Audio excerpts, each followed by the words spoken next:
Only 5 chapters into Bone Collection, and I think I found my favorite character so far. Pretty cool already in design, pretty cool in like execution, and a pretty funny like way that they're set up. So this character, like what we got in the last chapter, it's supposed to. I think it's supposed to be pronounced Abe, but I'm going with Abe until otherwise said. But as it is currently right now, we've got this very weird new person who, from what we saw, was like this big, like jacked dude with sunglasses and this very goofy hair. And in this chapter, now we see him coming out, getting ready to do stuff. And how exactly is this character going to be portrayed? How are they going to be in there? I mean, I was curious. I was like, it seems like they're going to be a little bit goofy, and then like when we actually see him like step up, because we have Kazami going up against all of these like little ogre guys. He's got his yokai spell powered up. He's got like the spear one that we see in the like the promotional parts of the series, of this promotional art of the series. He's just going at these guys, and you can tell that he's able to like it. Definitely those sheer numbers that are really just becoming too much for him. I definitely was getting a little too dangerous. And then Reno was not, like, she could not compete with these. We know that like a B ranked person was already dangerous for her, so like all these A ranked ones, a multitude of them was definitely going to be troublesome. And then the dude shows up and is like, okay, we knew he was very powerful beforehand. Well, what we thought was this dude Abe, and he like is in this very awkward kind of like goofy pose and comes up and then like puts his hands together, and you see like, oh, this is an elite spell. I really liked the design and execution of this attack a lot. I thought like the talismans like floating around his hand looked really cool, like just in general. And then you saw like the dragon come up, like the dragon punch. I kind of wish the attack was named a little bit more fancy, because I actually really like this. And generally, I'm not a huge fan of the Eastern dragon design where they're more serpent like. I personally like a lot more of like that Western Dragons kind of themes. One of the things I really like about like I guess kind of like with Monster Hunter. Monster Hunter, they have some weird like non-looking dragons that are classified as dragons, but also like fairy tale and stuff. Yu-Gi-Oh. I love dragon designs, and I've never been a huge fan on the more serpentine ones, but I like this one. I like the horn style. I think it looks really cool. I like the like the talisman beard. I like that it's like a more, it's got that serpentine look, but it doesn't look like a nimble one. It looks bulky. It looks like a meathead version of one of those more serpent like dragons. I thought that was really cool. So instantly, even if this character, like I was like, man, this guy seems weird, seems very kind of silly, but he's got a really cool abilities, really cool attacks. And then after that point, you see like Kazami's just like, wow, that guy's really strong. Pyra is a little bit nervous. She seems very bothered by the appearance of this dude. And after that point, Reno's like acknowledges like this guy's level of skill. He's like, oh, it's Akifuyu, Abe or Abe. I don't know. Someone correct me if you think it's supposed to be Abe, but I'm going with Abe for now. I don't care. Actually, I feel like it's gonna be Abe because it's revealed that it's a chick and not. I don't know. I feel like it'd be weird if it was a girl named Abe. Well, we'll go with Abe just because it's a girl. We'll go with a girl or a girl. So girl. So oh my god, stuttering horribly on that one. Anyway, we'll go with Abe since it is female. I feel like it sounds more accurate. I don't know. Maybe Abe's the surname and like the family name, and Akifuyu is their name. But I feel like Akifuyu's I don't know, it feels more like a last name. I'm not Japanese, so I don't really know. Either way, like we got this guy and they're like saying like, oh, he was born with like a very high level of spiritual power, and then at 10 he was already like one of like the top exorcists. By 20 it became one of like the 4 exorcist kings, an ultra genius level. And so far we've seen like Reno, like anybody that has something that like is above and like out of her reach, she like has this weird kind of like anxiety attacks over it. So like is like just this guy being superior to her caused her to pretty much just pass out.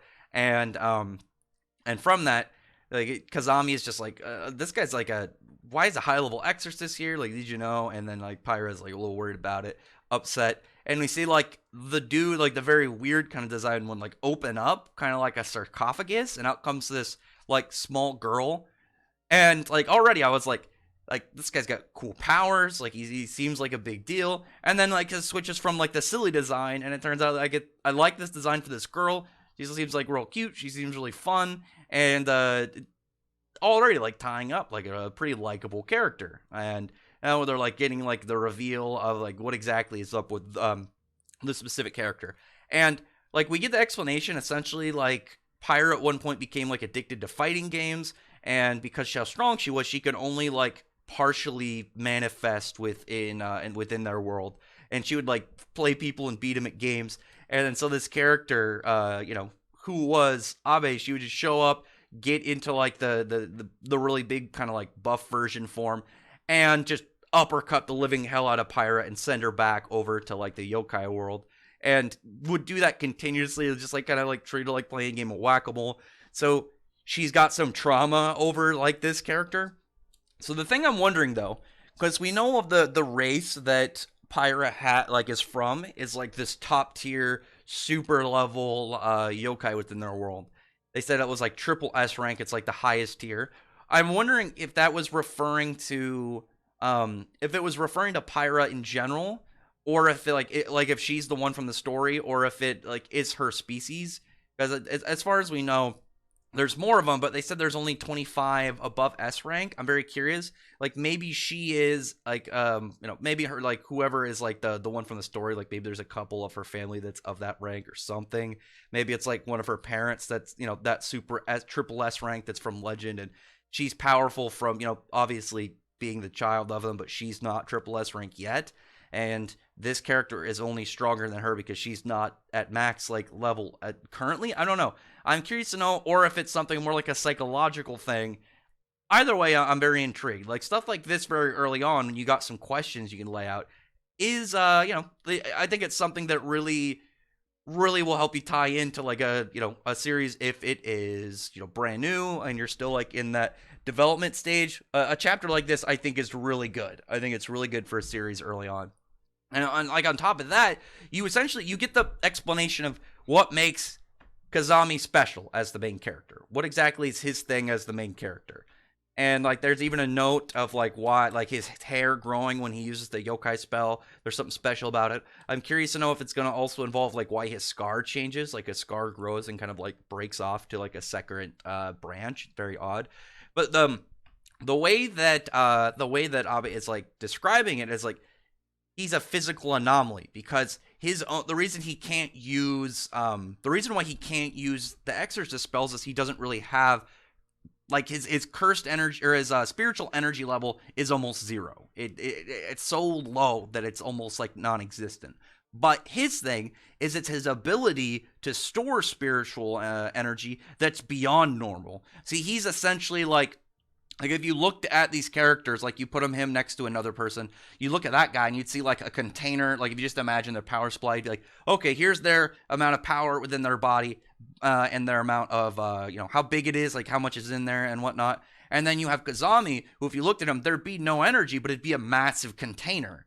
So his thing is that he has the high potential to bring in more power. Like they describe, it's like it'd be like well, they use like a dam as an example within the series, but I think I did a pretty good job. It's just imagining like the character's power as a container. One is empty though, but way larger in like how much can go in it. So that's why he excels at the yokai spell, and he's able just to excel at this, is because when it comes to how it works, he's built very like specifically for it. So I think that's actually really cool, because the main character, there's always something about the main character that makes them special. There's some trait. It's like this is why they're the main character, and we're seeing from their perspective, because they're some big character that has something about them that brings them as this very vital person within the story that we're seeing take place. And so essentially, like Abe's plan, and I've already gotten used to like calling her Abe. She's like saying how much potential he has and how much value that he has towards the exorcist, even though that like what he does is very dangerous. Like we know that like all of like the super high level yokai, like they said S ranked and up, there's 25 of them. They believe that all of them were created because people using the yokai spell. So like for now, like we're gonna try and see like if we can make you like if I can convince the Exorcist Council that you're useful, so you can use it freely and not have to like hide it, which is really cool, because that was one of the things that made me very curious about how the story was gonna progress. It'd be like, well, is he always going to be trying to hide this? Is he going to be kind of like living a life of secret, or is he going to figure out a way around it? The one thing now that I'm wondering, that I've got really curious like opinions on, is like the ranking system for like the yokai and stuff, because as far as we know, triple S is the highest. Maybe there's something higher than like an X ranked or something, or like a skull rank, something that's just straight like beyond the triple S. I feel like triple S though is the highest, and like they defeat an A ranked at the start, and now they're like, their plan is like, we're gonna go after an S ranked yokai in order to do it. And there was a little bit of interest in there of the fact that it seems Pyra and this character they're going for are like best friends. So where that's going to go, I'm very curious, because now we're at a spot where it's going to be vital that they get this spot, get this job completed, so the main character doesn't have to deal with, hiding this, the power that he needs to use in order to help people. But it's at the cost of, apparently this guy and Pyra were, our friends. So I'm very curious to know about that. But like I said, I'm wondering, like, if this series does well, like if it ends up not getting axed, like maybe Japan enjoys it and it goes places, then what's going to happen in the long run if we're already at S-ranked characters? Or will it maybe be more like every single one of those S-ranked characters is going to be a boss, and none of them are just going to kind of be throwaways or something?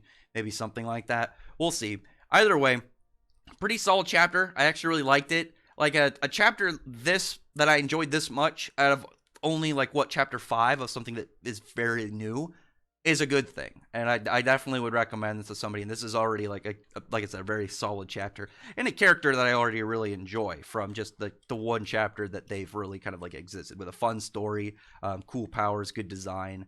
So solid stuff. Hopefully you can see more of those dragons attack, especially because I'm guessing that's like probably her go-to, but probably not her strongest spell. So we'll probably get more like sick dragon moves. I'm hoping they're all dragon moves. Please be all dragon stuff. I would really like a character like this. They're gonna keep just bringing in these badass looking spiritual dragons. That'd be awesome. Anyway, other than that, though, comment below. Tell me your thoughts about this chapter and about the series so far. I think it's pretty good. And really appreciate your thumbs up the video, from the like button, subscribe button, and check out my other videos. But other than that, I appreciate everybody's already subscribed. Thank you all for listening. Bye.